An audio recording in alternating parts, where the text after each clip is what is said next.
All right, that looks like that's all working. Hang on, actually, let me just double check. The mic's picking everything up. Cool, great, awesome. I'll just pause the stream playback because I don't really need that. That just kind of feels like it adds too much everything. Oh man. Okay. All right. Let's go. Hello everyone. It's Gabby. I'm doing an impromptu live stream thingy because Dragon Ball Superhero came out today in Japan, and people have been talking about it, looking at stuff, and people have started posting the spoilers and stuff. And at this point, we have the spoilers enough to get a kind of a complete picture of the whole movie. And now I've seen the whole thing in the context, I'm actually really excited. I'm just like, actually sounds really fun. Obviously, I can't really review it or anything. Haven't seen the movie. I don't plan on watching any cam rips or anything. I think I'm just gonna, text. I think will be fine for me until the movie comes out and I can see how it looks for myself. But I'm just like right now. I'm just like my head is just like fangirling out and being like, this sounds great. Obviously, there are parts I think are stupid, and there are parts I'm like, oh, I'm not sure. But I decided what's going to do is, so Cypher, Ian Cypher, he lives in Japan. He's been doing some Dragon Ball translating stuff and done other translating stuff, and so he kind of wrote out a sort of summary of everything that happened in the movie. From what he remembered when he went and saw it this afternoon. So I just kind of want to sort of go through the summary and pretty much just kind of give my immediate hot takes of everything that I'm seeing in this movie, because why the hell not? Like, I know that technically Cypher's not the first. Like, what was his name? Gorish, I think, and Geekdom and a whole bunch of other people have already done videos about, the spoilers that they have gotten from other sources and stuff. I actually just didn't, I just didn't, what was I going to say? I didn't want to just listen to somebody else's video and then just, I'll listen to what they say in the video and then I'll comment on it. Like, that seems a bit silly. Whereas I've got this text right in front of me. You guys could also see it, and, I don't have to worry about having a video inside another video. So, all right. Darkflow23 says, I'm just glad that Piccolo and Gohan aren't saved by Goku and Vegeta. Yes, they actually... I mean, I wasn't expecting them that they were going to do it just with how everything was going. But, they actually stuck to let's just have a story where Goku and Vegeta just are off-planet doing their own thing so everybody else has to deal with the threat. Like, they actually committed to that, which, is pretty insane if you really think about it, because they basically never do that, so... Robin's also here saying this time from Catch It Live. This movie has made me happy in a bunch of ways, and one of my friends, plus Gohan getting love, but Piccolo, yeah, of course. People are saying in a way Piccolo is essentially, he kind of almost has a bigger role than Gohan. Gohan, has the important stuff in terms of fighting and being powerful, but, Piccolo is no slouch either, and he's doing a lot of the plot. So that's very cool. That's very cute. So while I'm here, let's go and open this thing up. Yeah, that's me. Hello. Okay, so Dragon Ball Superhero Summary from Cypher. You can follow him on Twitter at Cypher_DB, and I don't know what other social medias he has, actually. He doesn't do YouTube or anything. He's just a guy. He's just a guy who lives in Japan and is figuring things out. He wants to actually, break into proper translation work with somebody else, but I'm not sure how that's going for him at the moment. All right, so we open up on a 2D animated recap using a line filter, much like Broly, but his general aesthetic, I would suspect, based on the movie pamphlets, down to animation supervisor Chisaki Kubota, as he's directly credited for some of the Gengar there. Okay, so it's because one thing I've heard now, I've been basically on Twitter nonstop the whole day, because of course I have, and they were saying, somebody was saying that Nahiro Shintani, the animation supervisor for the Broly movie, he's actually been he's in the credits as supervision of key animation or something along those lines. So Shintani's actually here, but Kubota's the main guy who did the supervision for the style of this, for the 2D sections, and I don't exactly know how it worked with the 3D, but so maybe Shintani might have actually helped with the 2D sections that we see here, but I'm not sure.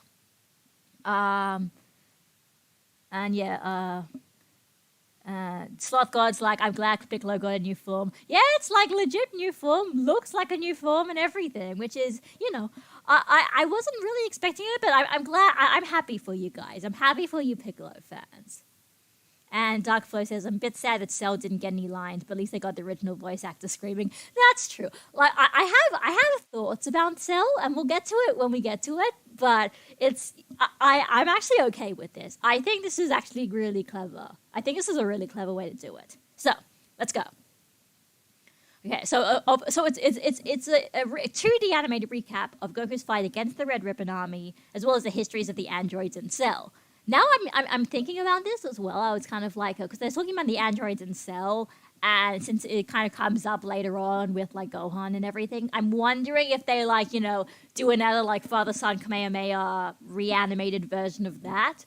That would be cool. I don't know if they are obviously, but it's the apparently this part looks very pretty, so great. Okay, so Red Sun Magenta. So it's actually he's actually related to Red. Did he? Yeah, no, he got shot by Black. I remember that, yeah. Has been spending his time to bring out the resurrection of the Red Ribbon Army using red pharmaceuticals as the front, of course, like the Umbrella Corporation or something.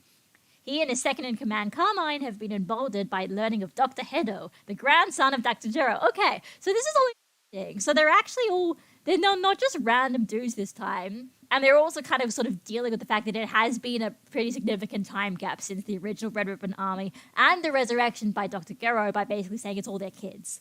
In the same way, like Goku's, Gohan's like also the kid. And then Pan is his kid. Maybe this is like a generational theme going on. Maybe not, but you never know.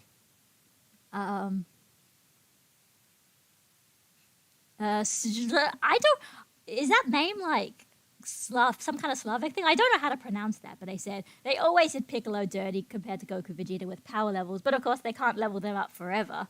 I mean, yeah, no, I think it's just fiction. Like, they can power up anybody for however much they want.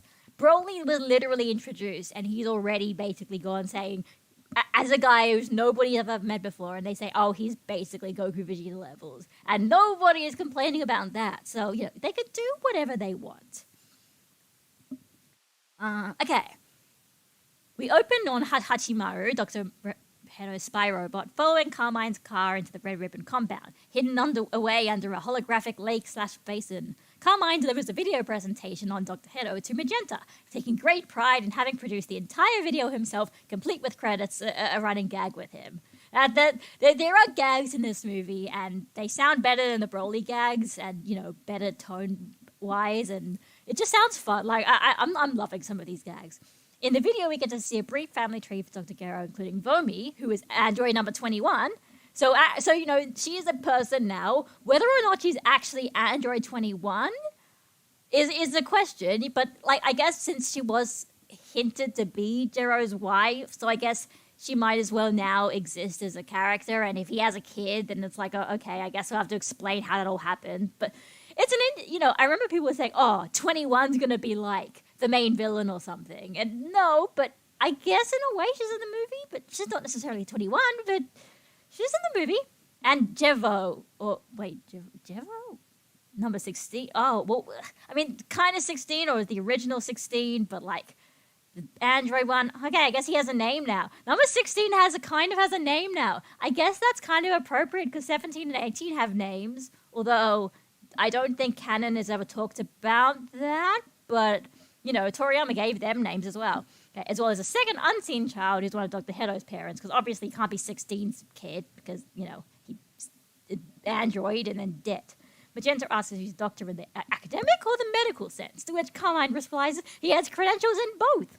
Unable to find steady work in laboratories due to his controversial research, Dr. Hedo is currently incarcerated for having exhumed several bodies to turn into androids and have run a convenience store for him.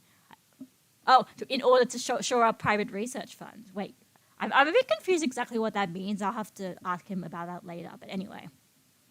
Magenta and Carmine decide to meet him outside the prison upon his release. Okay, so I mean, at least he's using dead bodies. At least he's not, kidnapping live people and then turning them into androids, which I think, is which I think kind of saying, Hedo is actually kind of a decent dude. He's not a complete bastard like Jero is, so that's cool. Grey Sentinel 365 says they literally made the same battle adaptation law. They can catch up to characters easily. Yeah, I guess so, but like it's regardless of whether they're Saiyans or not, you can do whatever. Zombie android, let go. Yeah, basically. So they're zombie androids, but they're dead anyway, so it's not as unethical. Dr. Hedo gets out of prison dressed in a superhero-style onesie and cape. Prisoners can be heard jeering at him and tossing garbage at him from inside. He tosses a bomb into the gate behind him, which explodes when he's a short distance away. Okay, so maybe he's not a good guy, but I guess it's his establishing moment, so.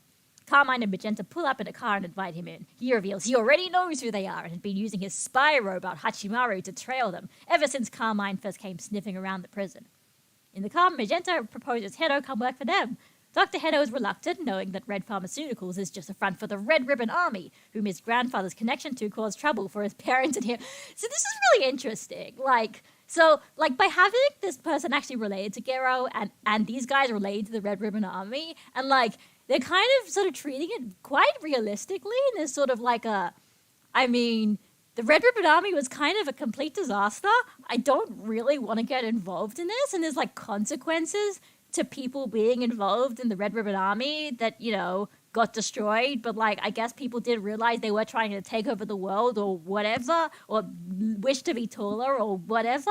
So, something about this, the way they're doing the world building here, surprisingly, makes the Red Ribbon Army they surprisingly thought about the implications it would have for this world as opposed to just having them be the generic bad guys. That's really interesting. There's so much fanfic potential for that, Andrew Chada says, "Hey Gabby, say my name." Well, Andrew, wait, you did this last time, didn't you? And I couldn't remember. I probably made the same mistake anyway. But anyway, I kind of tried to do it, so there you go. Dark Flow says, "Gotta go, cheers from France." Oh, you're from France? Cool. It's the French. Okay. All right. Anyway. Although he's interested in their exorbitant research salary, he also takes issue with their supervillainous ways and aims at world domination, as he's a superhero maniac. I don't know if he reads comic books or if he's a big fan of the MCU, but he loves superheroes. Carmine attempts to threaten Hedo with a handgun, but Hedo reveals he's injected himself with serum that toughens his skin to withstand a certain degree of shock, which also helps him avoid being bullied in prison. Great! I am thinking really inappropriate thoughts now. Never mind. In addition, Hachimaru, which lives in a compartment on his glove, carries a lethal sting. Even cyborgs aren't immune, so long as there's elements of their human biology left intact. Interesting. Magenta informs him they believe Capsule Corporation... This part's fascinating. Capsule Corporation is serving as the headquarters for a collection of aliens set on world domination themselves, and that the androids and Cell were part of a plan to stop them. I think this is fascinating, because, I was thinking about it. This is so interesting, because, this is, the first time in all of, I can ever think of. First of all, what was I going to say? I joined the Red Ribbon Army because of their great medical care. That world domination thing is just a rumor. Yeah, but so I think this is fascinating because, pretty much the entirety of Dragon Ball, they have never really actually had human beings find out about the charade, except Videl. Videl and Mr. Satan are the only ones, but everybody else in out of the normal humans have basically been left completely ignorant of everything that has been going on. Heck, with Majin Buu, they literally erase all of the memories of what happened there. The movie is not out yet, Black J, but it came out in Japan, so people from Japan have been posting what happened in the movie. And hello, John NK as well. It's good to see me again. Yeah, I could have done this on Twitch, but I was like, wait, this is Dragon Ball. My channel talks about Dragon Ball a lot. I have more people on YouTube, so I might as well. It's probably a better idea to do it on YouTube. Anyway, so yeah. actually, told they literally used the Dragon Balls to erase their memories of everything that happened. So they wouldn't know. They wouldn't. That the kind of implication was that ordinary human beings who don't have superpowers are kind of they are left in the dark of everything that's actually happening, and they're never going to figure it out. Here they're saying, actually, what if people figured it out? If they figured it out, in fact, not only, might things change, not only might they want to do something about it, they also might get the complete wrong impression of what's actually going on. Like, the fact that actually this... Oh, I'm literally seeing clips from the movie right now or watching you. It says, Pain, Bat, K. Great. I mean, I don't really want to watch cam rips. I think I kind of, I can deal with not watching that. So I'm not going to, so I can get a bit of it... keeps some of the surprise. I've seen the big pictures, of course. I've seen the pictures floating around. So, like they're basically saying that because these guys have figured out at least some things that were actually going on, but not everything. And they come up to the impression that Capsule Corp is involved, there are aliens involved, the aliens must be trying to conquer the planet, because that's what aliens do, obviously. So they're completely wrong, but like, it's actually a misunderstanding that makes sense. It's actually a misunderstanding that makes sense, like... No, it's not like one of those stupid ones where, there's something that's in my head and I don't know what it is. It's not Broly, but it's like, this thing where it's like, you have to come up with some really contrived, with like Batman v Superman, right? You have to come up with some really contrived reason as to why they believe the other person is evil. And, that's why they're fighting. But no, here it's like if they don't know anything about the Saiyans and the fact that there are these super powerful aliens and they just want to chill on Earth and not do anything, like, to take over, yeah, that sounds pretty hard to believe. Of course you're not going to assume that. The truth is ridiculous. Anyway, and they're saying that actually maybe the androids in Cell were there to stop the aliens, which is like a bit of, weird... revisionist history that obviously isn't necessarily revisionist history. It's just they probably came to the wrong assumption and didn't realize that Dr. Gero was actually trying to take over the world in his own right. I mean, yeah, they probably didn't know that he turned himself into one of those androids. So, he pulls out footage as Frieza versus Trunks as proof. And that kind of also makes sense because we know that Dr. Gero's spy robots were there at that point because they say that they collected cells from Frieza and King Cold when they went to Earth. So the spy robots would have had to be there, and so that makes sense as to why that's the footage that they showed. Carmine plays some... God, I'm so happy. I'm so on board for this movie. Carmine plays some triumphant superhero music on the car stereo to get him fully on board, and Hedo agrees to contribute his research in the hopes of creating the ultimate android superheroes. Yeah, like Kamen Rider. I actually like Kamen Rider. Wait, Kamen Rider actually is like the original one. I think he was like an android bugman superhero. They're like part Kamen Rider, part Cyborg 009, part like every manga in the 1970s. Oh, it's great. Grey Sentinel 365 says, if they have footage of Trunks versus Freeze, I'm surprised they haven't connected the Gold Fighter and therefore Great Saiyan Man to discredit him. Well, to be fair, also, I guess like the Great Saiyan Man's kind of hasn't really done anything in the last few years, so I guess it's not really as much of a big deal. I don't know. Anyway, let's continue. 6 months later, Pan is training with Piccolo in the woods. She wants to learn how to fly and shoot ki blasts like Goten and the others, but Piccolo insists she has to get the basics down first. Now, some people are saying, and it's fair enough, it's a bit of a retcon from the Dragon Ball Super anime, which said that she started flying much earlier. The explanations I've seen, retroactive explanations, which, are reasonable, is that, like, okay, but she was like a baby then. Like, she was literally a baby. Like, whereas now she's, a kindergartner. She's a bit more self-aware. Maybe she kind of forgot what she did as a baby because, babies have weird memories and stuff like that. So, okay, fine, fair enough. So she struggles at attempting flying for a bit, fails to get off the ground. Piccolo assures her it's nothing to worry about and will come in time. She's only 3 after all. Only 3. Okay, so she's all right. Okay, I'm surprised you could.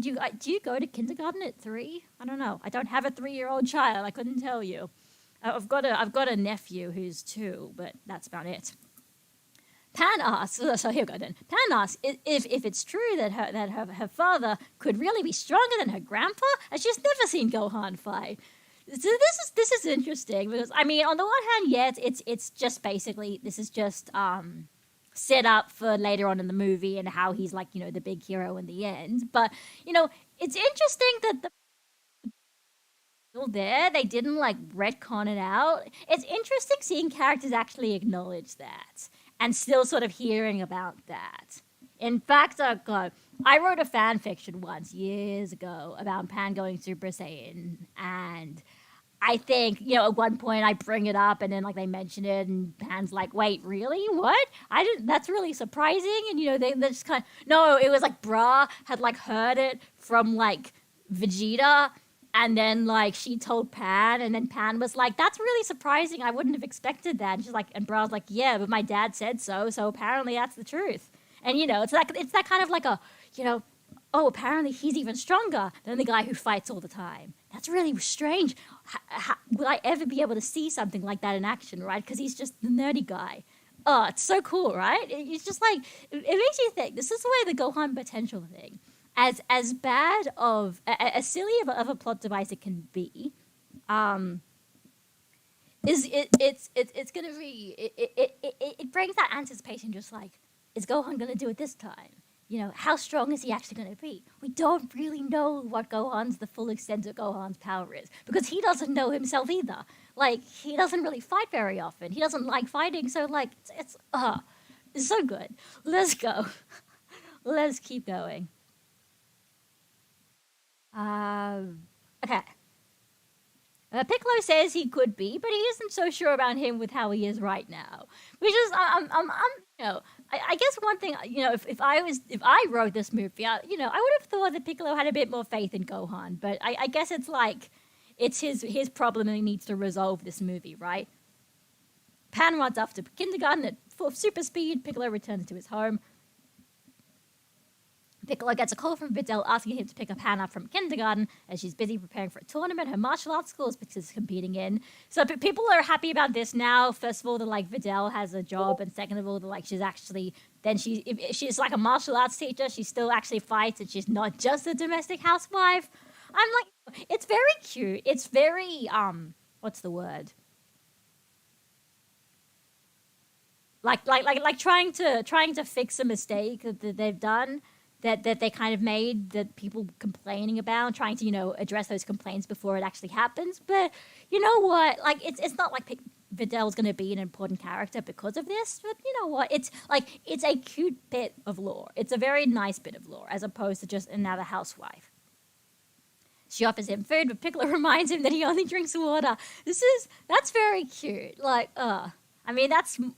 And Gohan's engrossed in his research for an important presentation. She only drinks water. There are a lot of surprising continuity nods in this. I am actually pretty shocked at how many there seems to be. I mean, I don't think Toriyama wouldn't write that. It'd be more of a Toyotaro thing, but Toyotaro I don't think's involved in this. Someone did this, and someone is a big Dragon Ball fan and helps with this. She promises a nice stuffed animal instead, and we cut to the pile in his home. Why stuffed animals? Piccolo pays... how are your comments going? Yeah, fair enough. Piccolo pays Gohan a visit at Gohan and Videl's home and questions his inability to go pick up Pan. Gohan talks about how busy he is with research. They've recently found an ant who can turn golden and strength itself in times of danger. It's just like Super Saiyan. So apparently Gohan studies insects now. That's a bit weird. I'm not sure. Like, it's basically just there as, once again, more like foreshadowing for Cell in this movie. But it's like okay, fine. It's like, once again, it's addressing one of those problems that people have where, like, okay, you say Gohan is a scholar, but what does he actually do? Well, what does he study? That could be literally anything. And I wasn't asking for an answer, but sure, let's do that. Like, it's Gohan's an entomologist now.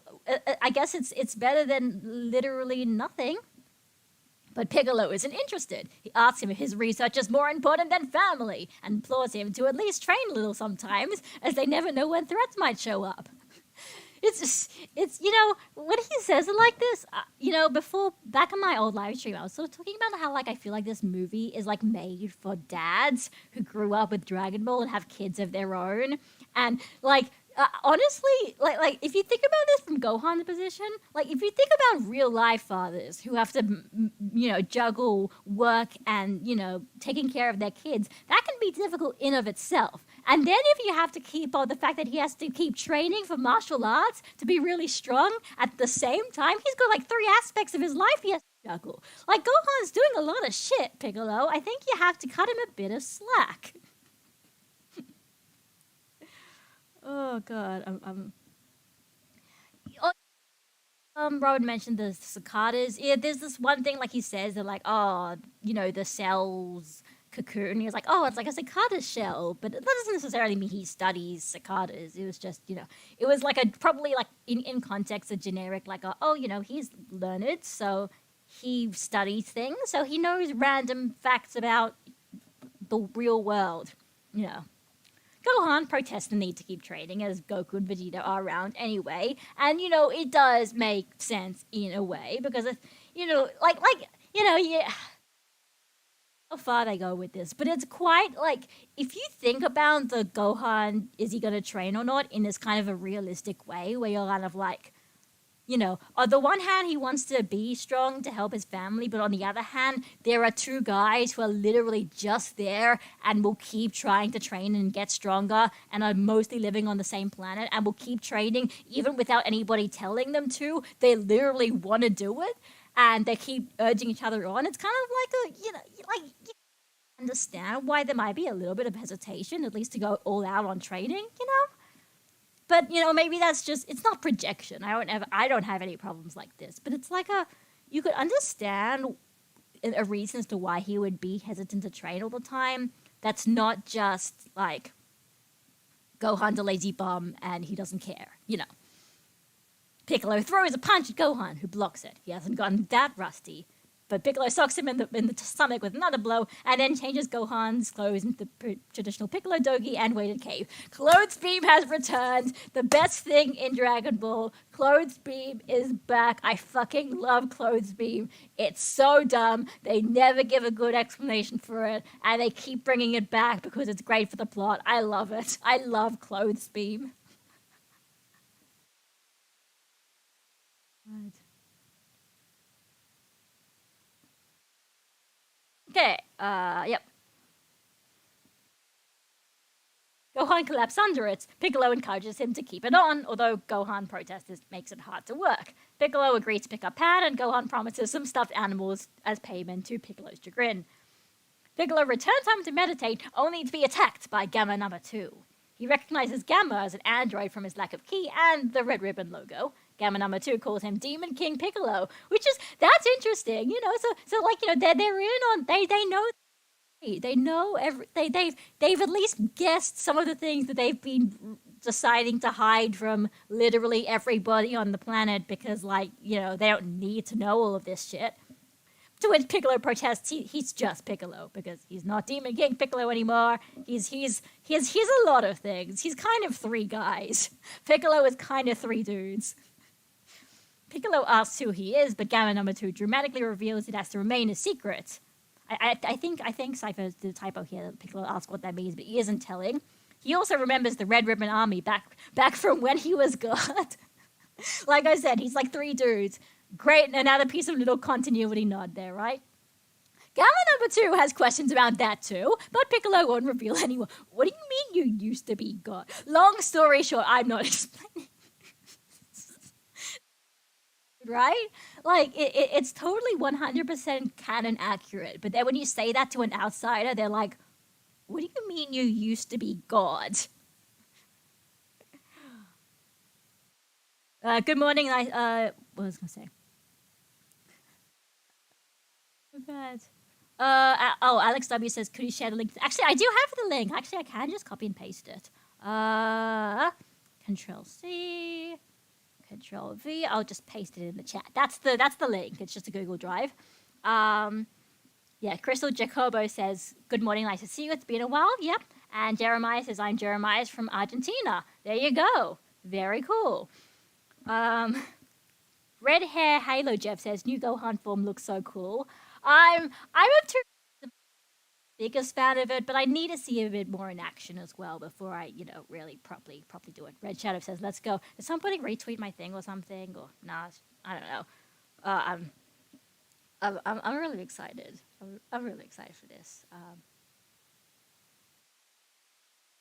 Okay. Whoops, that's just a packet of chips. It's fine.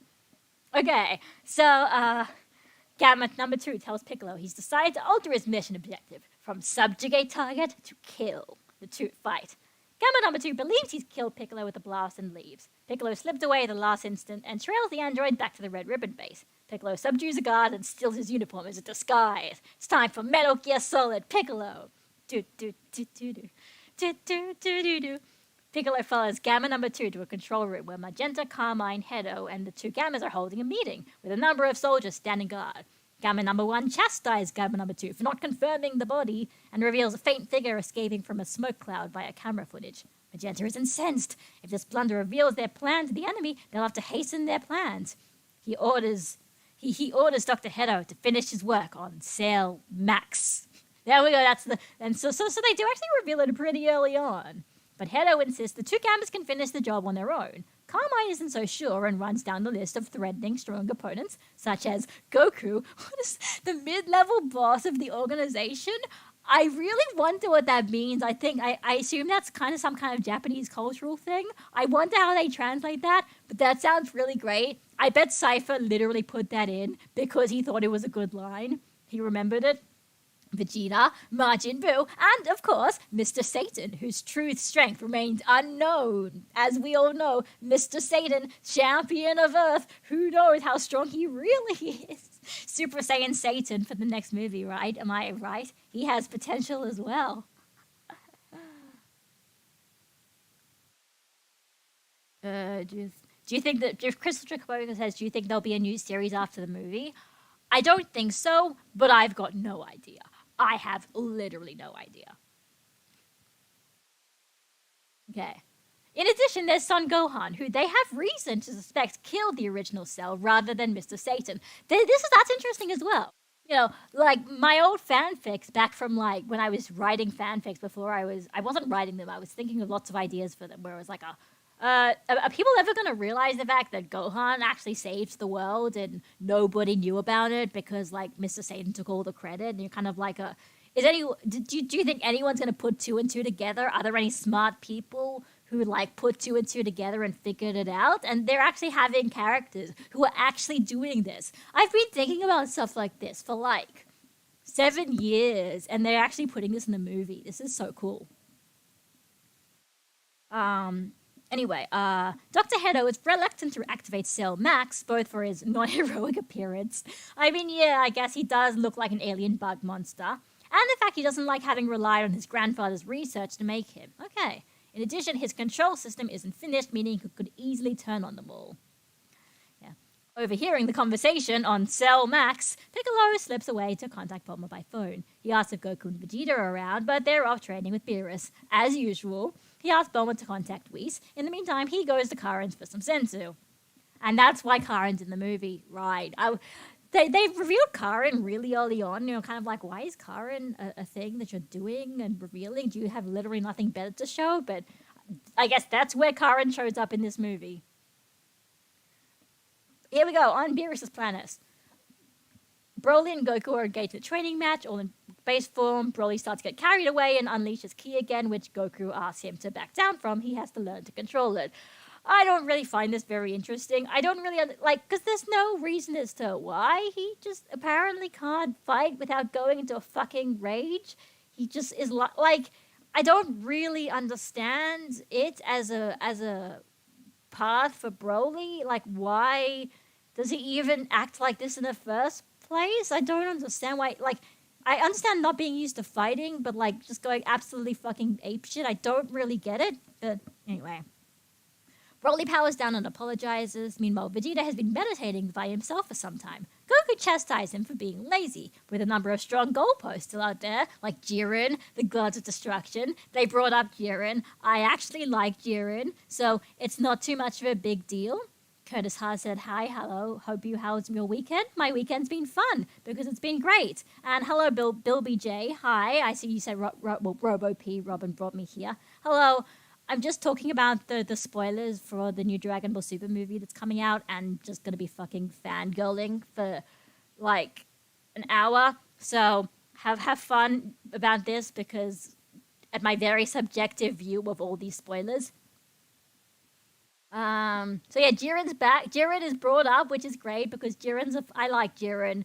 Other people don't, but I do. So he asked if Vegeta says that this is a form of training too. He asked if Goku noticed at the tournament of power, there and Jiren's gap might not have been so great in the tradition. Jiren was able to save all his energy outside of what was needed at the moment of attack, which is like this allowed him to put out greater offensive power while also saving his strength, which is like, I mean, okay, sure. Fine. I mean, they never mentioned that in the anime, but, like, sure. Fine. He's also focusing on becoming able to fight the same way. Then, okay. All right, Cypher. Cypher putting in his little agenda of, actually, the manga is actually very good. I swear. I don't really agree with him, but at the very least, I think he's articulate about it. I just don't agree. Whis applauds Vegeta for catching on, proposes a training match. Vegeta refuses if Broly will be participating, as they'll all be in trouble if he gets carried away again. Whis instead has Broly watch so he can see a battle in which the two fighters are controlling their own power, and has Goku and Vegeta fight without transformations, energy attacks, or other specialized powers.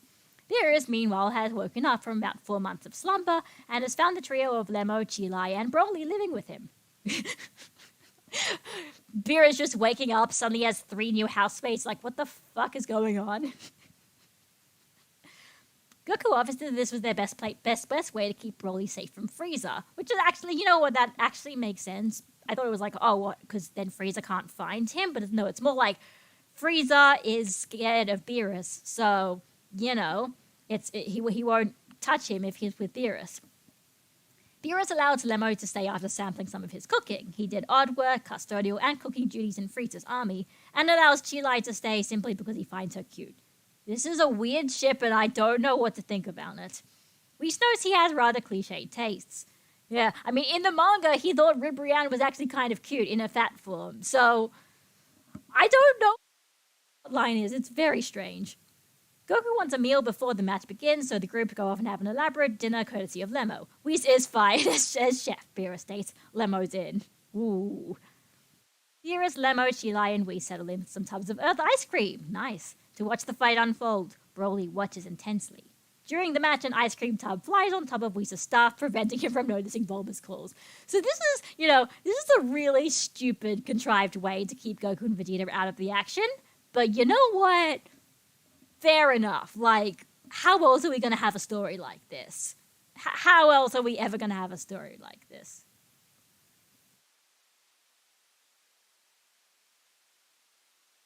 Most Call Me Ray says, checking Twitter throughout this night, seeing the spoilers all felt like a fever dream to me. Oh yeah, it's been insane. It's been crazy, right? The spoilers.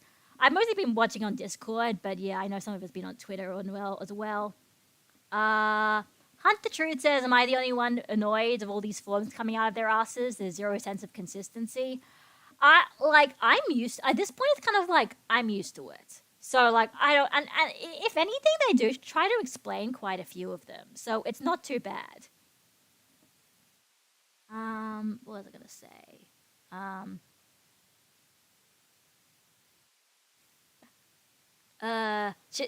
Chimera Yuri 3 says, I hope the spoilers make you excited to watch it. Yeah, I am excited. And it sounds like it's going to be a lot of fun. And Dr. Melkor says, I'm getting mad Bio Broly vibes. I mean, I think me too, for several reasons. So, let's keep going. Okay, back on Earth, Karen offers Piccolo the only 2 senzu he has. He only has 2 because why not? Piccolo gets a call back from Bulma saying she's had no luck contacting Whis. Piccolo goes through the list of other potential recruits. Majin Buu is hibernating, because of course he is. The androids are at risk of the Red Ribbon Army knowing some sort of weakness. I mean, that's a bit of a weird one, but okay, fair enough. And Gohan won't be ready in time. He'll have to do something himself. So from what I can tell, it's almost like the almost like big mistake Piccolo makes is just like, oh, Gohan's not going to be ready to fight. I'll have to do this all myself. And then like Gohan shows up and actually, even though he hasn't been training, he's actually pretty good because Gohan is awesome. And you stop underestimating him, Piccolo. He's great. He doesn't need your help anymore. He's actually pretty good on his own. That's just me, how I take it. Piccolo recalls the Namekian Elder having unlocked Gohan and Krillin's potential. Oh, he put in Kuririn. Thank you, Cypher. And flies up to Dende to ask, can Dende perform a similar process to him? Dende says he can't. Only Namekians of a certain age have that ability. Of course, because why not? But he could upgrade the Dragon Balls to be able to do so. He pulls out some water and the Shenlong statue and performs an upgrade ritual. Piccolo said he had no idea you could do things like that back when he was God. And then they noticed that Piccolo/God had left Namek a long time ago. Like, they are actually trying to give explanations for this. He's like, I mean, of course you wouldn't know everything the Namekians could do. You left a long time ago, mate, and you've forgotten a lot of stuff. So, you know. Piccolo is worried about gathering the Dragon Balls in time, but Dente notes Bulma probably has them already gathered. She's been gathering and using them for small wishes periodically to keep them inactive and prevent them from falling into the wrong hands. That is also pretty fascinating, huh? Piccolo flies down to meet Bulma.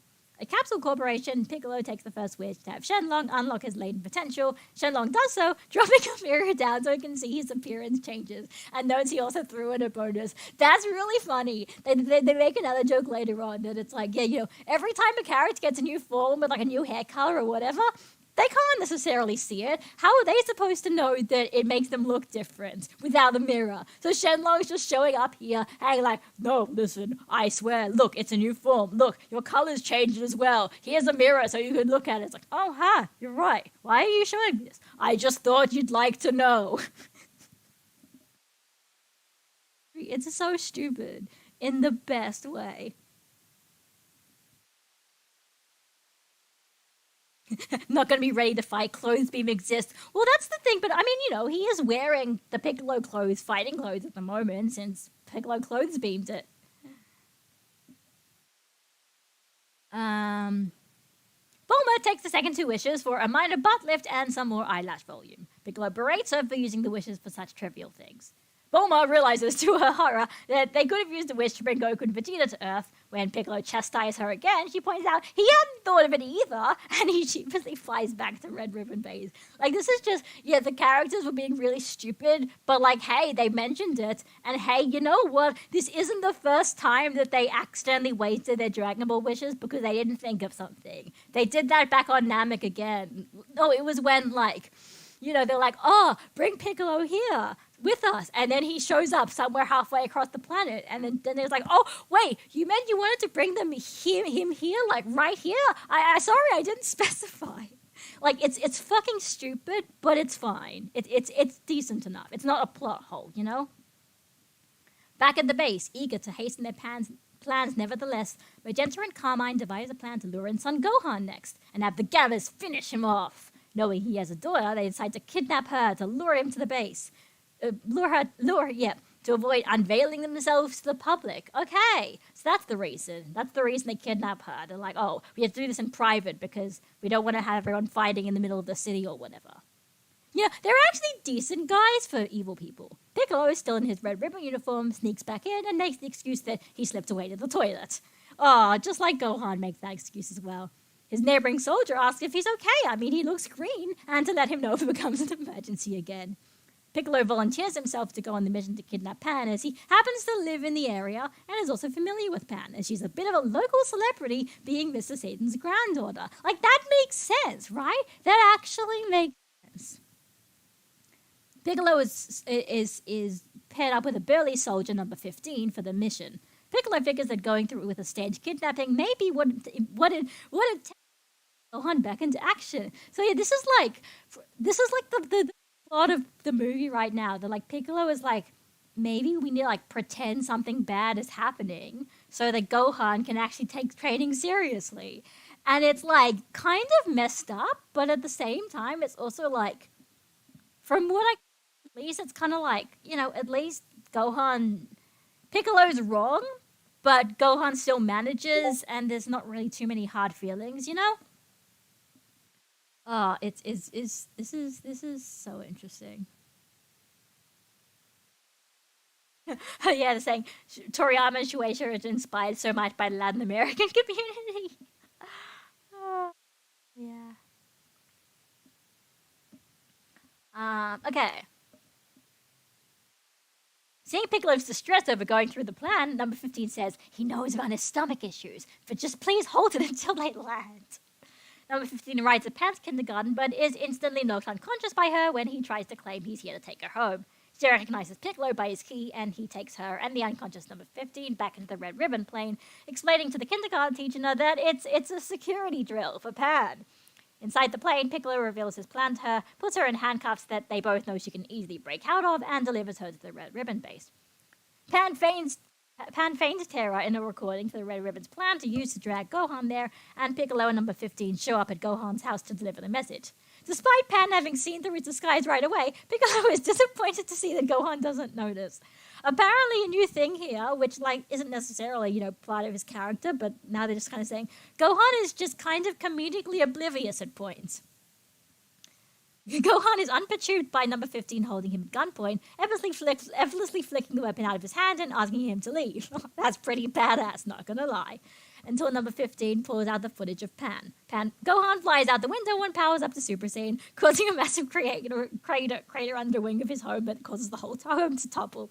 Oh no, Gohan, I don't think you thought this through, Gohan. Gohan, your house! In a panic, number 15 apologizes and politely asks Gohan to come along, ensuring that Pan is still unharmed.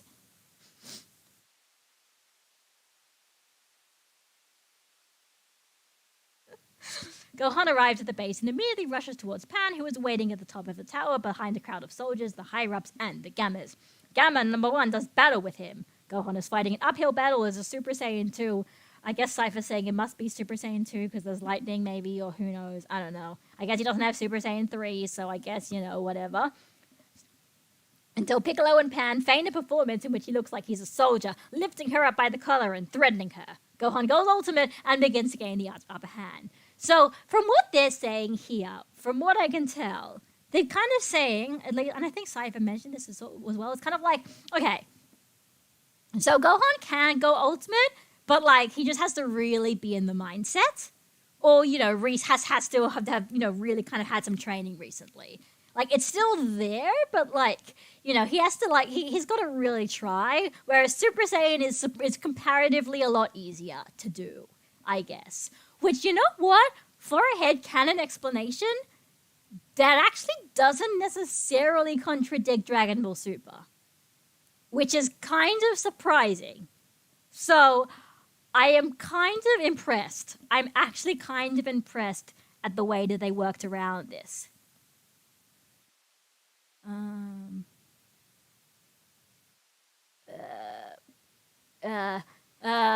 Breezy Bird or Bindle, whatever, says, I know Piccolo did it to rescue Pan, but I think it's a disservice to his character to ask the dragon for more power when he's a noble character wanting to be the strongest on his own. This weird error that characters use the Dragon Balls to gain more power is odd. It's and then, Robin's my argument is that it's not as blatant as a power grab as to, say, how when Granola did, which is also true. And then Bill BJ's he's so far behind, I don't see how they could make him so strong without it. It's like a devil's advocate. It's it's not the best way to do a power-up, but it's also kind of I guess, Piccolo is a Namekian and the Dragon Balls are Namekian, so it's kind of like a Namekian, if you're gonna give a power-up to him, I guess that's the most appropriate for his origin and backstory and personality, I guess. If you're going to do one, which they did, because this is the story they wanted to tell, it's fine, right? There are worse ways you could do it.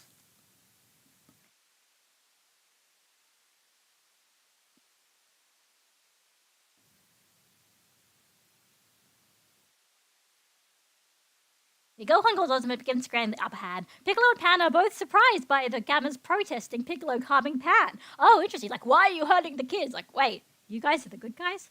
Gamma number 2 is ordered into the fighter's backup, but Piccolo intervenes to stop him using his new awakened form. Gamma number 2 had more power still, though, and begins to push him back again. Momentarily defeated and falling into a crevice in the base, Piccolo remembers Shenlong's word about throwing in a bonus, and that's his new form. His a sigil, a light on his back, his skin turns reddish-orange, his antennas stand on end, and he grows bulkier. So, yeah, his antennas stand on end as opposed to, like, his hair.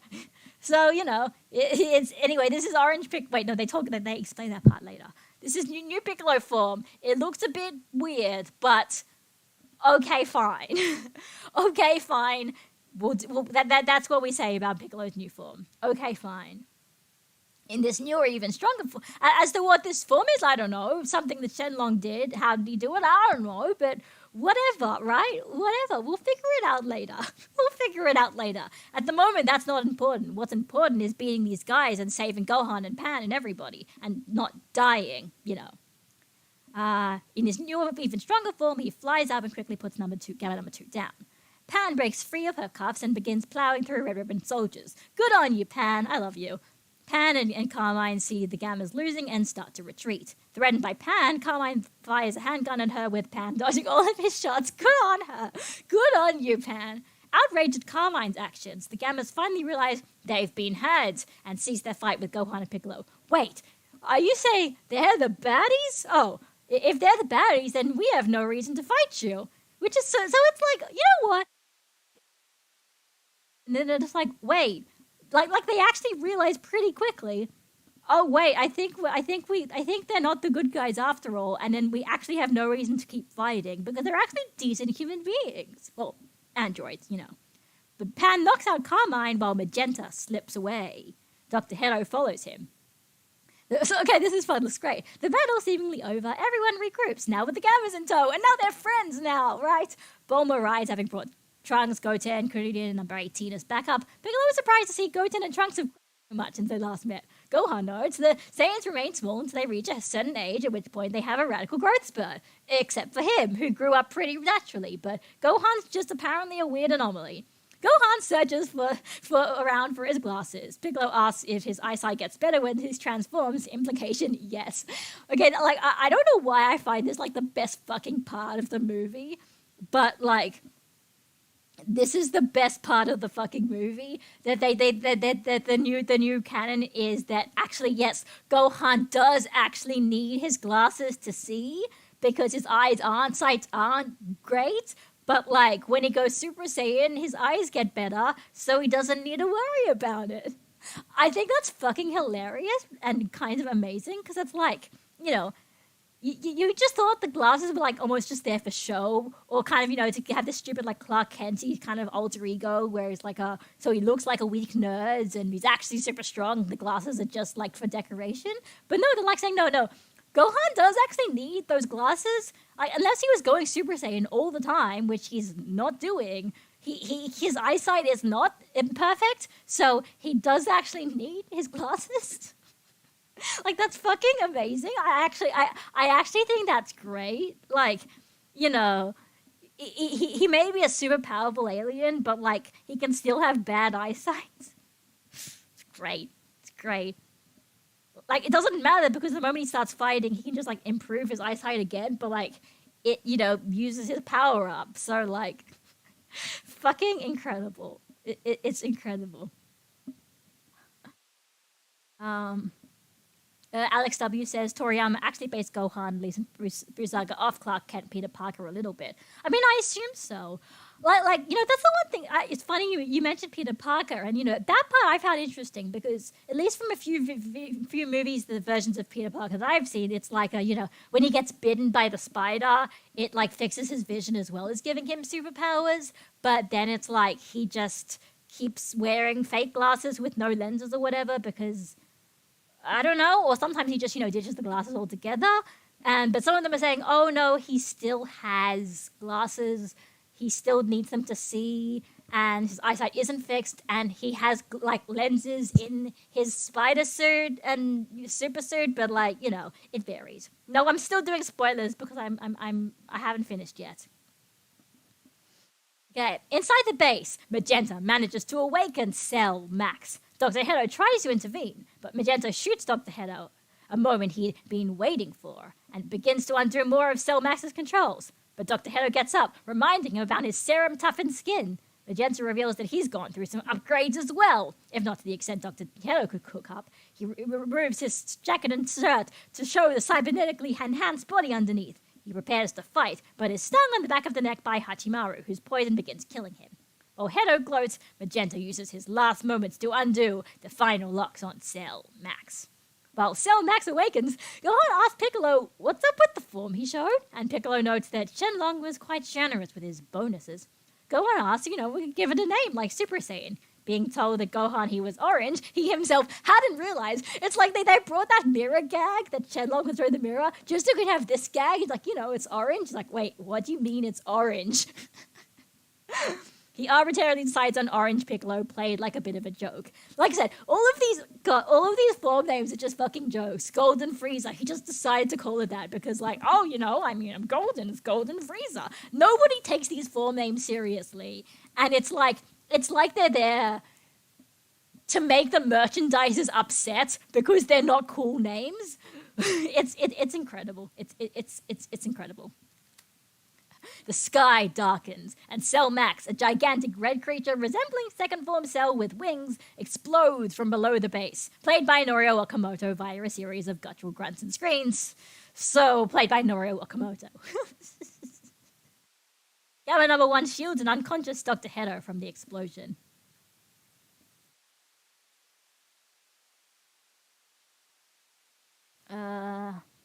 Sensing the fight to come, Piccolo tosses one of the sensu to Gohan, but he fails to catch it without his glasses, allowing it to fall into a crevice. So that's the whole thing about the Patara earrings, and it's like a throwback / like justification / gag. So you know what? I'm okay with this. I'm actually okay with this. Like, it doesn't actually explain the Patara thing, because, the Patara thing, he was, like, full-on ultimate, was in, like, battle mode. It doesn't really explain how his vision wouldn't be bad there, but whatever. Then at that point, just say it's a joke reference. Number 18, Goten, Trunks, the Gammas, Piccolo, and Gohan fly into combat against Cell Max, while Kuririn stays back with Pan and Bulma. Tired from his previous battle Gohan can only go Super Saiyan or 2, hard to tell. And they might be like, oh, he could have lasted longer than that, but whatever, let's not nitpick. The Gammas reveal that Dr. Hedo had built a weakness to the top of Cell Max's head. They'll have to penetrate it to kill him. It's almost like the inverse of normal Cell, right? Well, anyway, whatever. However, doing so will also trigger an explosion that they're unlikely to survive. Still, the gang resolves to aim for his head, with no one able to make much collective progress, and Cell Max shrugging off even a Makunko support from Piccolo aimed directly at his weak point. Goten and Trunks attempt to fuse. They slip up, producing the fat version of Gotenks. Gotenks attempts to go Super Saiyan, but fails. After being pinballed around from Cell Max to several other characters, he headbutts Cell Max directly on the weak point, producing some cracks on Cell Max's head. Piccolo notes that this is the first time a failed fusion has ever been useful. The nice good Piccolo banter, because that was a lot of the Buu arc, right? They were kind of that was their thing. They were all kind of together. And Piccolo's just being the straight man to just Gotenks being just Gotenks. Gamma number 2 plans to sacrifice himself to deliver the final blow. No! Gathering all his energy from above and driving himself through Cell Max. With cooperation of the rest of the team, Cell Max is put in a position for the charged up Gamma number 2 to strike, but he's blocked at the last second, only managing to take off Cell Max's arms. In the resulting explosion, Pan finally learns to fly. So that's her character arc in the movie. And you're like, no!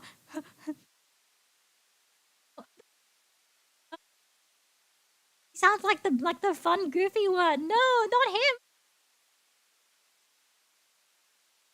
Enraged, Cell Max tries to stomp the unconscious Dr. Hedo and Gamma number 2's body, but Piccolo intervenes, returning to his orange form to hold up Cell Max's foot. Kuririn reminds him of his gigantification technique from the 23rd Budokai and encourages him to use it now. This sounds like, they were in the middle of scripting it and they had everything all written out. And then someone's like, wait, I thought Piccolo could turn giant. Didn't he do that in his tournament arc? And then they're like, oh shit, you're right. And then they're like, you know what? We still have time. Let's put that in the movie. It feels so like it just, it is so fan servicey in the kind of like a, no one's going to immediately remember that, but the people who do are going to have a really, really fun time. Oh, your headset randomly cuts audio a little small times? Oh, that's not good, but anyway, as long as you can understand what I'm saying. Where's my Dragon Ball pinball game? I would totally watch that. I would totally watch that. I mean, play that. So, Cell Max, no. Grown giant, but still in a tough fight with Cell Max, Piccolo puts his hope in Gohan, telling him he'll hold Cell Max in place long enough for Gohan to get in one full power attack on the weak point, hit his weak point for massive damage. He offers Gohan the last sensu, having some difficulty finding it in his belt now that he's grown to giant size. Piccolo engages in, these gags are really well placed, like what the hell. Piccolo engages in an uphill battle with the one-armed Cell Max, with support from the others, while Gohan charges his power. Cell Max manages an attack that seems as if it's killed Piccolo. Gohan awakens past Ultimate into a new form. It's kind of like, it's like Super Saiyan 2. It's got red sparks, red lightning, is like white silvery hair, and he's got red eyes. It's a new form. I guess he's got that. I feel like I'm missing a bit of context there, but maybe Cypher didn't remember it, but I don't need to see the cam rip of it, Gohan laser attacks into Cell Max, overwhelming him. Cell Max begins charging a massive, nearly Earth-sized ball of energy, which he collapses into a concentrated attack. Piccolo recovers. Oh man, MVP Piccolo, and holds Cell Max in place. Cell Max tosses his energy ball, and Gohan performs a Makango Sapo, running through both Cell Max and his head. Cell Max falls to the ground and explodes, while the gang retreat from the blast. This sounds like it's a fun, on the one hand, yeah, Gohan doing a Makanko Sapo is kind of a bit silly. Like, if anything, Piccolo has so many other attacks, then just using the Makanko Sapo just almost feels like the easiest option, the simplest option for Piccolo fan service, Gohan doing a Piccolo fan service thing. At the same time, where they're like, okay, you need to hit his head, hit his weak points, so you need to do a really powerful attack, and the Makanko Sapo is probably designed for cutting through things because it's very small and focused. At least it looks like it's small and focused. So if you're going to do an attack, you could do the Kamehameha, but you could also do the Makanko Sapo. Why not? Let's just say it's just totally suited for this specific situation. Why not?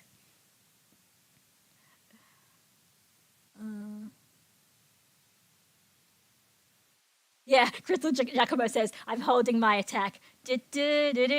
Charging my attack. I'm charging my attack. Alex W says, I'll be interested in hearing the lore of Gohan's new form. Or it looks like Ultra Ego / Ultra Instinct like. Yeah, I mean, that's what I'm finding a little bit interesting, because people are like, oh, it's Gohan Blanco, but no, it's... Oh, see ya, Bill BJ. People are saying oh, it's Gohan Blanco. It's not Gohan Blanco. It's just it's literally the same hair color as Ultra Instinct. And I don't know if that is intentional or not.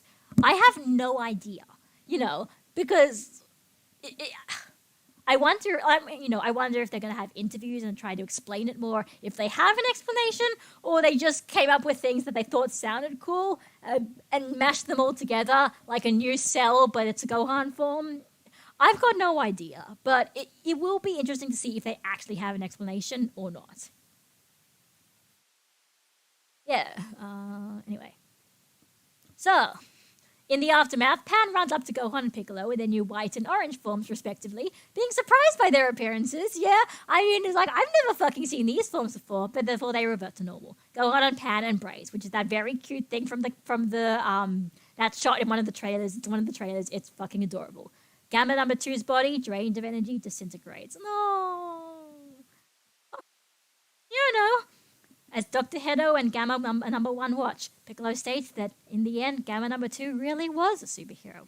Dr. Hedo rejects this. They're all the ones who are superheroes. Dr. Hedo is repentant, but also states that he knew he was being used and chose not to care. It's like there's moral ambiguity here. He knew he was being used for world domination, but he didn't really care because I'm not sure. I haven't spent as much time really thinking about it.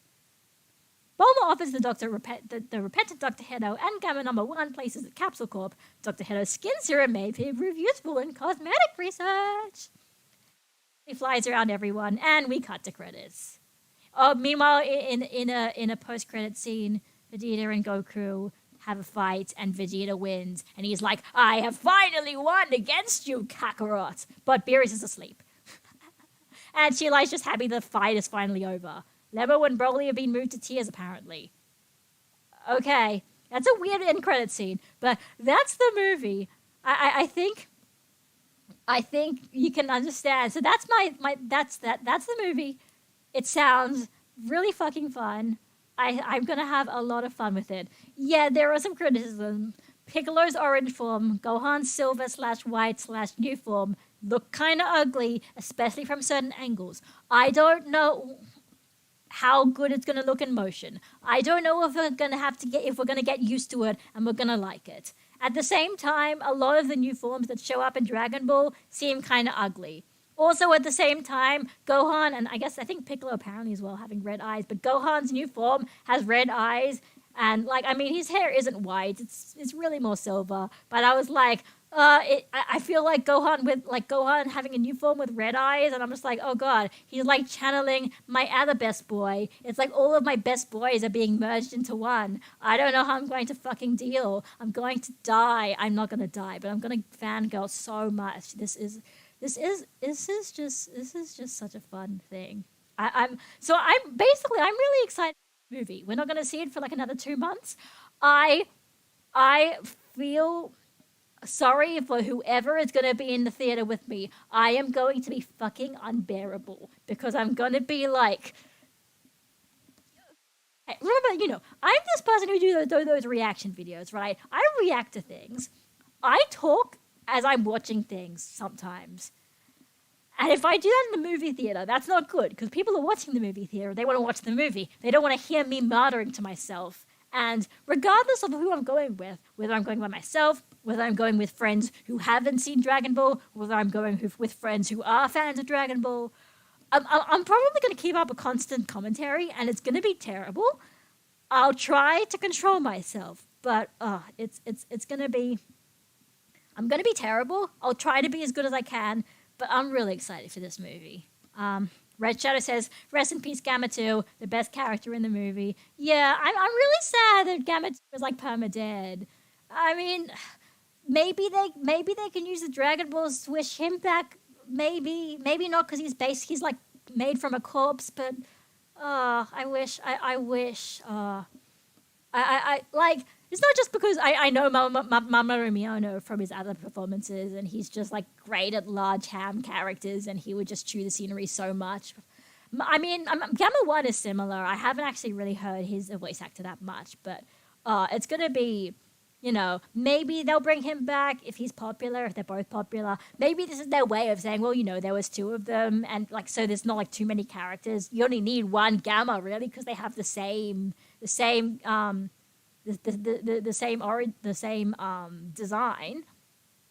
Could it be argued that Gamma 2 could be rebuilt? Maybe. I mean, they don't mention it in the movie, so it's probably not going to happen. It would be great, though. Like, hashtag justice for Gamma 2. Am I right? It's going to be great. And then Most Calling Ray says, "At least Baby isn't so alone with the silver-colored hair." I mean, yeah. But like I said, well, that's the thing. I honestly think, Ultra Instinct is silver. Baby Vegeta is white. I think they're different enough. I actually think they're different-ish colors. I don't think they're really that similar. I feel like white and silver are different, but it's so anyway. That's essentially the spoilers of the movie. I'm really excited. I'm just gonna have a lot of fun, and thanks for Cypher, of course, for writing all this out, because he wrote it out pretty well, and I think, to the point that it all makes a lot of sense. And Hunt the Truth says, "Interesting they made Android 21 canon. That might be the first instance a game character was made canon." Like, on the one hand, yes. 21 originated in fighters and is kind of like a character made for fighters. But Toriyama still actually at least drew her, so I guess it's not too crazy. And the fighter story mode, it tried its best to really feel like something that was canon, even though it's not. So, you know. Oh, okay. Ray says, baby's hair looks white, but in the GT Perfect files it states that it's silver colored. Oh, that's really interesting. Okay, I didn't know that. So that just means there actually hasn't ever been a Super Saiyan white. So, Gohan Blanco isn't canon exactly, and maybe Blanco will never be canon. Maybe Blanco will never be canon. I am so sorry, you guys in Latin America. Maybe you'll never get Blanco. You're never going to get El Hermano, and I don't know Spanish. Why am I even trying to make jokes? I don't know anything in Spanish. I'm not American. We don't learn Spanish. Alex W says, how will Gohan and Piccolo power scale now in comparison? They're as strong as they need to be. Like, it just means that, probably whatever's next, they could probably use this as an excuse to bring them into the front lines and no one's going to complain, probably. But it really depends on what they do next. It really just depends. It just depends. It's interesting that apparently Goku and Vegeta were, so far away they didn't even notice what was going on. I wonder how they react to this. I mean, that's not going to happen, but, it's not in the movie. That's, it's interesting.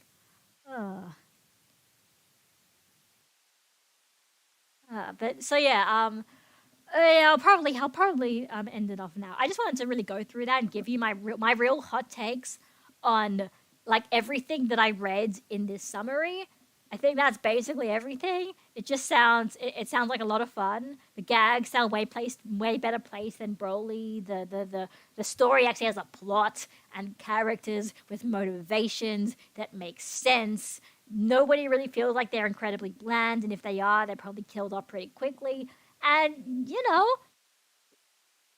I get to have fun and kick ass, and Piccolo gets to kick ass on his own terms. Gohan gets to kick ass. Well, Piccolo was kind of doubting if he was able to, and he's like, you know what? No, actually, Gohan was all right. He's actually pretty good. He actually can be, I think Nozawa said in an interview, kind of, Gohan is actually pretty when push comes to shove. It's he doesn't seem like it at times, but he actually can hold his own, and that's so wholesome, right? That's so beautiful and wholesome that these side characters can get a chance to be the hero of their own story. They can save the day. They can do something. It requires quite a few plot contrivances for keeping Goku and Vegeta out of the action, but everyone can get to fight in their own terms. Heck, everyone there are doing a group fight with a giant Cell Max, like a giant kaiju. That's kind of amazing. Oh yeah, about Cell. I think Cell Max is actually alright. On the one hand, yes, it's another recycled villain, but on the other hand, first of all, it's not essentially it's not really Cell at all. It's like a new version of Cell. It doesn't have his memories. It doesn't have anything like that. So it's essentially a new villain. They basically almost just kept Cell because, one, it would make sense for him to be remade if we're doing Red Ribbon Army stuff again, and two, Gohan fan service, and so that's the one thing. And second of all, it's kind of amazing that they brought him back, but instead of doing what Broly did, when they bring Broly into the series, they try to make him a big deal, keep him around, and Frieza. Big deal, big power-ups, make them stick around. No, Cell is kind of brought back in this sort of incomplete state. He is it's not really, it's they tried to do Cell again, and they failed, because it was kind of you're not Dr. Gero. You don't really know anything about this. You don't even really have the same motivations as Dr. Gero. You don't have the right to do another Cell. Only Cell has the right to be Cell. You can't just make a copycat of it and then just assume it's going to be exactly the same. That's why I like that Cell is a raging monster. Because it's almost like anti-fan service. It's like saying, okay, if you want to go and replace him and make a new and bring the old guy back, but why should we do that? That's fucking boring. Do something different, because we've done bringing back old villains again. Make him come back a little bit differently, because it's something new and fresh. From what I can tell, there are some Cell fans, big fans of Perfect Cell, who were kind of disappointed about this. This is essentially taking their chance of doing a Cell revival and not having it, which is like, okay, you know what? If I can understand why you would be upset about that. If I had a favorite villain and they came back as just a monster, I would be upset too. But I don't have a favorite villain. I don't really care much about Cell. Cell is a fun villain, but what makes him fun is his interactions with the other characters, because he kind of has the same desire to fight and be strong as Goku does. That kind of what makes him interesting. And I don't think we really need him back. I think he served his purpose. He was also a good final boss for Gohan, and he came back here as another final boss for Gohan. So I'm okay with this. Would it have been better if it was an original character? You know what? I'm actually not sure. I guess essentially plot-wise it would be about the same. You would just lose out more of the fan service. And there's a lot of Gohan fan service here. Maybe there might even be too much. But we'll have to see. I'll have to really see before... I really won't be able to properly judge until I watch this movie for myself. So, I think that's basically everything. I forgot who said it. I'm glad they were right about the possibility of Cell returning. It's just about recreation of Cell, similar to Bio Broly. I think I was the one who said that. I said I want the villain to be like some kind of, mindless monster, like a natural disaster or something. Because I thought it was like that because they didn't show the merchandise of it. But it turns out, actually, no, they had new forms to show off and returning things. They just managed to not reveal any of it until way after the movie's coming out, which I actually have to say I'm pretty impressed they managed to keep that a secret. They just didn't put in any of the merchandise. They literally wanted it to be a secret for everybody who's watching this movie for the first time. So I think that's pretty neat. I think that's pretty interesting. And only time will tell what everybody thinks. But I'm really excited for this. So I guess when the movie comes out, obviously I'll watch it. Obviously, I will probably make a proper movie review where I properly, probably go through the movie. Maybe find screenshots or whatever. I don't know. Well, probably not going to went in the theaters, but finding stuff I can find from trailers and stuff. But yeah, so I'll do that. I think this is. I guess Yeah, I should probably wait. Even if I want to do an analysis video, I should probably wait until I've seen the movie. Because, I think, this whole idea of almost, nostalgia, I almost feel like it's kind of a bit of a theme in this movie. The idea, the Red Ribbon, these guys are Red Ribbon Army people who are, clinging on to the past and trying to, bring back the Red Ribbon Army as kind of a big deal again. There is the fact that the fact that Gamma 1 and Gamma 2 look are dressed like 1970s manga heroes. They look like characters out of Cyborg 009. They are retro, it's retro. It's this sense of nostalgia. Their characters are drawn like nostalgic superheroes. And then you have Gohan coming back and Piccolo. You have all the forms. You have Cell coming back, but then it's Cell coming back, but not exactly the same. You have God, there are all these other things I was thinking about. And, you've got, Piccolo kind of being, Gohan needs to be great again. I need to motivate Gohan to train again because he can be strong if he tries. And then Gohan's just kind of no, actually, I don't need fan service to be strong. I can be strong because I'm just cool. Gohan's just cool, okay, guys? Even if you think his is stupid, I think he's cool. And shut up. Boise Bird says, I hope this is the last time Gohan feels dependent on Goku and Vegeta to beat the main bad guy in the first arc. Just train and be a dad and insect scholar and you're set as a great Gohan character. Great character, Gohan. Yeah, I guess what you mean. Oh, as in wait. He feels dependent. Yeah, as in now, it's that this movie is trying to do... I mean, the Tournament of Power did this as well, but it was only really the anime and it was kind of a bit weird. So it's like this movie is trying to put its foot on the ground and say, Gohan can be competent. We just said that because he can. So shut up. If he's gonna be in a plot, he can be in a plot because he can be competent. Don't worry about it. Don't worry about it. So, and if that's the case, that's cool.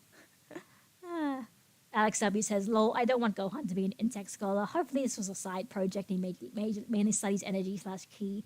Well, that's a Dragon Ball Online thing. That could be part of the movie. I mean, that could be part of things. It might not. I don't know. DH Animation says they were supposed to be in the movie, but they took me out last minute. Interesting. I don't know if you should really explain that story in the comments section. I'm not sure if you're even allowed to, but that's very cool if true. But anyway, it's probably about it. I think I'm gonna end off here. I need to get some stuff, do some stuff at home. It's like 9 p.m. I've got to, get some stuff ready, and I mean it's the weekend, but the usual sort of stuff. So I hope you guys are all having a great day, great night, great whatever. I'm obviously very excited about that movie. I think I've got it all out of my system now. I'm not gonna start screaming. I wasn't actually screaming. Don't worry, I'm okay. I'm all right. I was just kind of, thinking about it to myself and smiling. But, I think this was good. And, whatever happens, I'll see you all soon. So, it's all me. It's all from me. And,